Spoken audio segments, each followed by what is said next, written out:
وننزل من القرآن ما هو شفاء ورحمة للمؤمنين ولا يزيد الظالمين إلا خسارا. أعوذ بالله من الشيطان الرجيم. بسم الله الرحمن الرحيم. الحمد لله رب العالمين، وصلى الله وسلم وبارك على نبينا وعلى آله وأصحابه والتابعين وكل من اتبع هداه إلى يوم الدين. سبحانك لا علم لنا إلا ما علمتنا إنك أنت العليم الحكيم. Give thanks to Almighty Allah, the most gracious, the most merciful.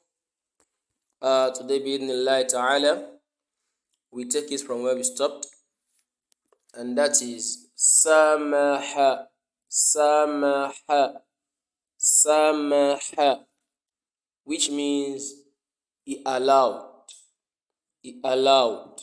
or he permitted, or he authorized. So all those words are correct to translate samaha. And after it, we have nahara, nahara, nahara, nahara, which means it flowed, it flowed, it flowed. And that's why we have an-nahru, an-nahru, an-nahru, which means river. An-nahru means river. And we have the next one, which is walaja, walaja, walaja, walaja, walaja, which means it's penetrated, it's penetrated, it's penetrated. And when something penetrates, when it enters, so that is walaja. It's different from dakhala. Dakhala as well is when someone enter. You get that? So walaja as well means when something. Walaja means it penetrates. Now when something passes through something, that is walaja. And we have the fourth one, as it's on the screen, which is raba'a, raba'a, raba'a, which means when something is highly esteemed, when something esteems highly, that's what I can use to translate. When something esteems, esteems, that is esteem, highly. So that's when that thing has raba'a, raba'a, when it brings gain. Yes, well, maybe you do a business and there are a lot of gains. You use raba'a for it. Raba'a, raba'a. And we have the next one, which is araba, araba, araba. That is he exhibited, he exhibited, he exhibited. Or you can use the word he reviewed, he reviewed, review, arada, review, or it is being used sometimes when they are referring to like inspect, to inspect something as well. Those words can be used to translate it. So and we have the next one, which is khalada, khalada, khalada. This one, it's only for Allah alone. Khalada, except after death.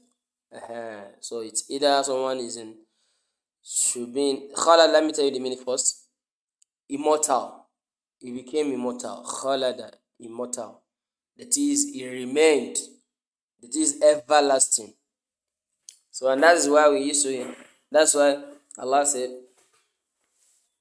"In الذين آمنوا وعملوا الصالحات لهم جنات تجري من تحتها الأنهار لهم جنات تجري من تحتها الأنهار خالدين فيها. You heard the word?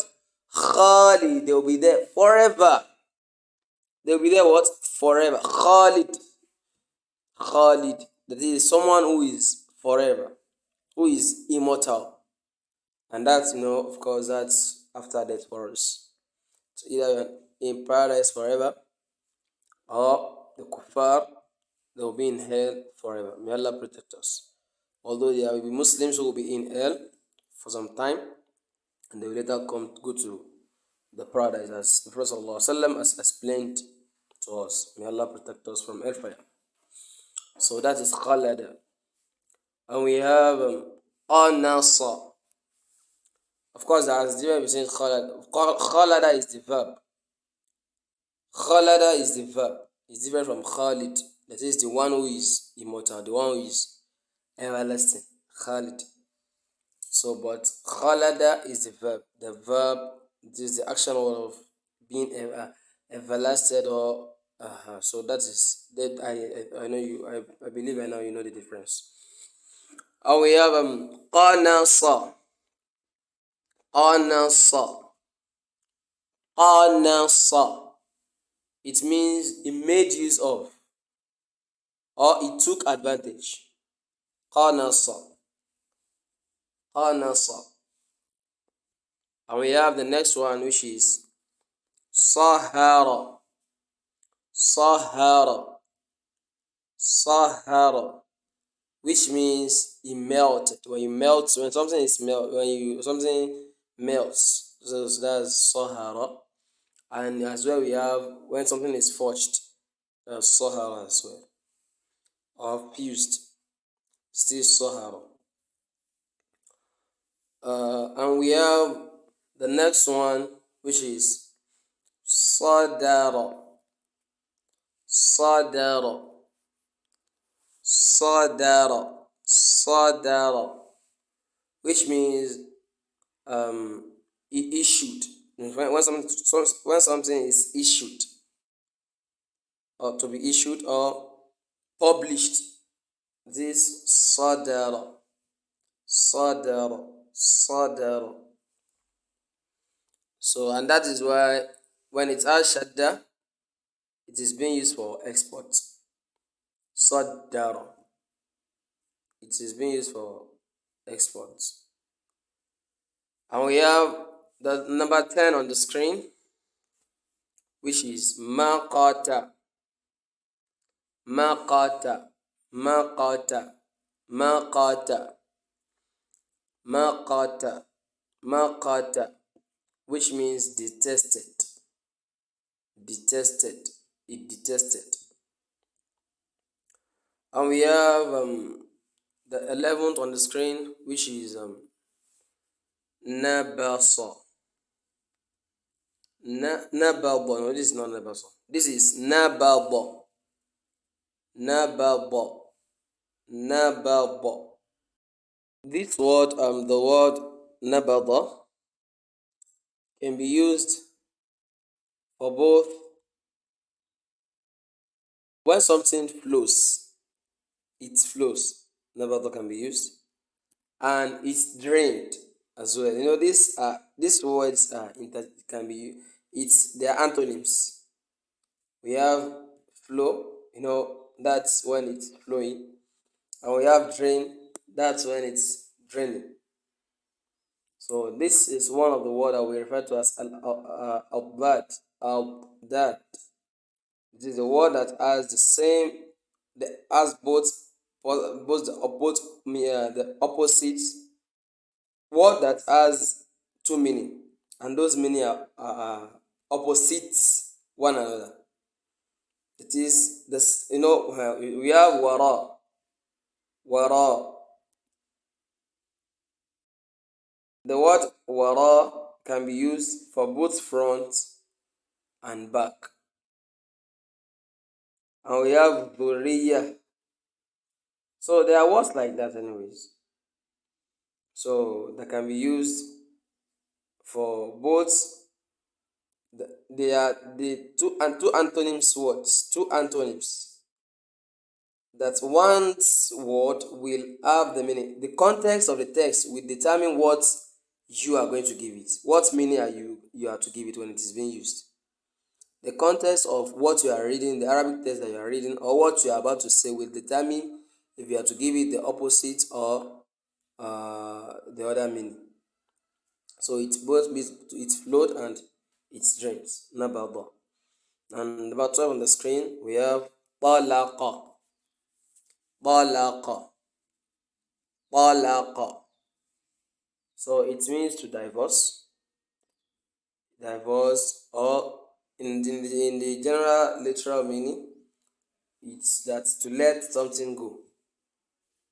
So you let it go. So that is what talaqa means. And we have the number 13, which is athara, athara, athara, which means it's transmitted. It's transmitted, or it's reported. He reported or he transmitted. So that is what athara means. And when it has shadda, it is athara, athara, athara. Now it is athara. And I said it is to he reported or he transmitted. But when it has shadda, athara, it means it affected or it influenced. It affected or it influenced. So, and we have the number 14 on the screen, which is qana'a, qana'a, qana'a,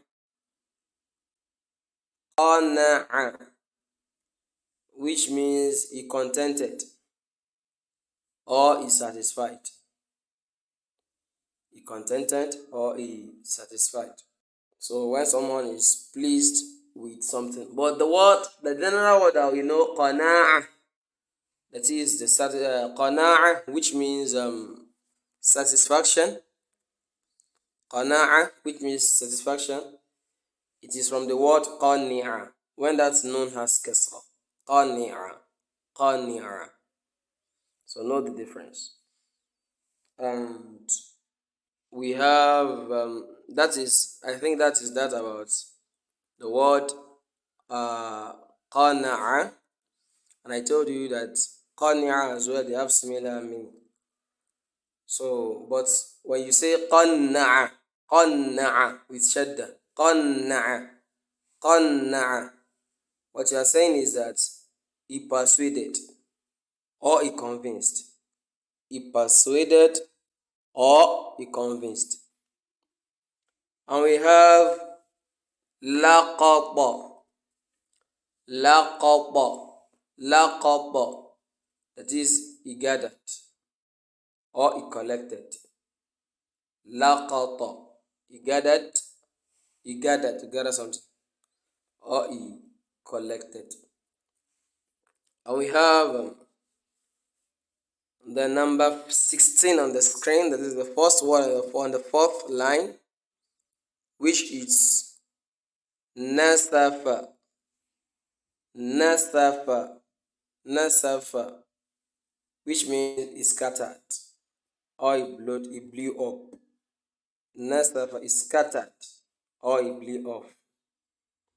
And we have nasafa, nasafa, nasafa, nasafa, which means he when something is separated into two. Nasafa is separated. Yes, you can read or he bisected. Bisected. Nasafa, nasafa, he bisected or he divided into half. So that is nasafa. And at the same time, nasafa can be used for bisection or or divided into two, nasafa. So we have nasafa as well. And we have the the the next word, which is fatana, and that is number 18, the third word on the last line. We have fatana, fatana, fatana, fatana, which means he enticed, he enticed, he enticed, fatana, he enticed. And it can be used for torment as well. He tormented, you know. It can be used for he enticed, and it can be used for if he tormented. To entice something is something different, and to torment, so both fatana can be used for. And that's why Allah said, إن الذين فتنوا المؤمنين والمؤمنات ثم لم يتوبوا فلهم عذاب جهنم ولهم عذاب الحريق. So those who tormented the believing men and the believing women, and do not repent, for them they are going to experience the punishment of Jahannam, and they are going to experience the punishment of Hariq, the fire. They are going to experience the punishment of the fire, of hellfire. May Allah protect us. May Allah protect us. And we have the next word, which is fatara. Fatara. Fatara. Which means to break, it breaks apart, or it breaks his fast. Fatara, to break apart, or once someone has been fasting since morning, it's common. It's common. You used to have breakfast. That's what fatara means. To break someone's fast means to assist someone. That is, when I'm fasting and you give me a date, or you give me something like, okay, use this to break your fast, then I'll say, if I'm to report what you've done, I'll say aftarani, aftarani. That's as Hamza before it. But fatara means to break someone fast. That is, he break his fast. So Ramadan is near. All we will be doing is our iftar. May Allah, may Allah make it easy and get our life and ease our affairs. And we have the last word for today. The last word for today, which is shamakha. Shamakha. Shamakha, which means to be arrogant. To be arrogant, to be disdained, disdained, to be arrogant. So that's what we're going to stop for today. وصلى الله وسلم وبارك على نبينا محمد وعلى آله وصحبه الأخيار وسلم تسليما كثيرا. السلام عليكم ورحمة الله وبركاته.